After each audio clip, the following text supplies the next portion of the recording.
ఇందులో పసుపు, ఉప్పు, కారం కలిపి ఉడకబెట్టాలా? దాంట్లో వేసి కొన్ని నీళ్ళు పోసి ఒక గ్లాసు ఉడకబెట్టిన తర్వాత వేయాలా? నూనె వేసి ఎర్రగడ్డలు వేయాలా? తర్వాత ఇంత అల్లం వెల్లుల్లి పేస్ట్ వేయాలా? వేసి వేగాల. అల్లం వెల్లుల్లి పేస్ట్ ఎంత వేయాలి? కావాల్సినంతనా?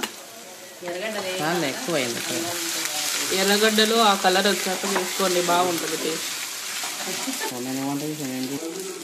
అల్లం వెల్లుల్లి పేస్ట్ పచ్చి వాసన పోయేంత వరకు వేయించుకోండి. మామూలుగా ఫ్రై చేస్తే అంత ఉడకదు, ఇలా చేస్తే బాగా ఉడకబెట్టి చేస్తే ఫస్ట్ బాగుంటుంది. పోతాయి, ఎగిరిపోతాయి. బాగా కలపండి. ఎవరు కలపాలి అక్కడ?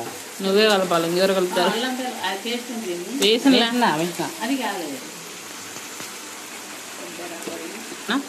కొబ్బరి పొడి వేస్తే కొంచెం చిక్కగా రావడానికి కొబ్బరి పొడి టేస్ట్. ప్రతి మసాలా కూరలో కొబ్బరి పొడి రాయలసీమ స్పెషల్, బాగా అరుగుతుంది. ఎండు కొబ్బరి వల్ల చాలా బెనిఫిట్స్ ఉన్నాయి. మిరియాల పొడి ఎందుకు వేయాలి బాగా గౌతమి? మిరియాలు పొడి చేస్తాను. దేనికోసం చెప్పు? మిరియాలు వేస్తే స్పైసీ టేస్ట్ బాగుంటుంది. ఫ్రై అంటే చికెన్ ఫ్రై కానీ మటన్ ఫ్రై, ఏ ఫ్రైకైనా మిరియాల పొడి వేస్తే బాగుంటుంది. ఇక్కడైతే మిరియాల పొడి రెడీ అవుతుంది. చికెన్ ఫ్రై అక్కడ ఉడుకుతుంది, గుమ్మగుమ్మలు ఆడుతుంది స్మెల్. ధనియాల పొడి ఎన్ని స్పూన్లు? 2 ధనియాల పొడి 2 స్పూన్స్ ధనియాల పొడి. 2 స్పూన్స్ అవసరం లేదు, కేజీనే కదా, ఒక 1 స్పూన్. 1 స్పూన్ చాలు. చికెన్ మసాలా చూపి అది ఆచి చికెన్ మసాలా. ఆచికి మేమేమి యాడ్ చేయడం లేదు, అడ్వర్టైజ్మెంట్ అయితే కొంచెం టేస్ట్ ఉంటుంది. అయితే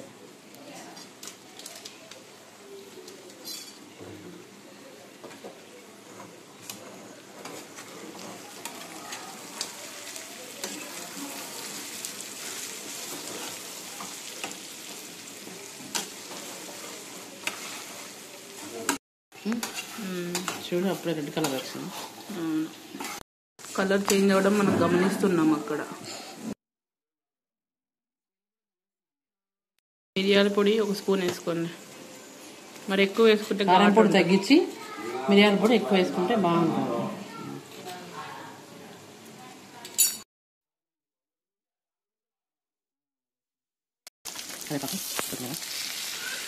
అదే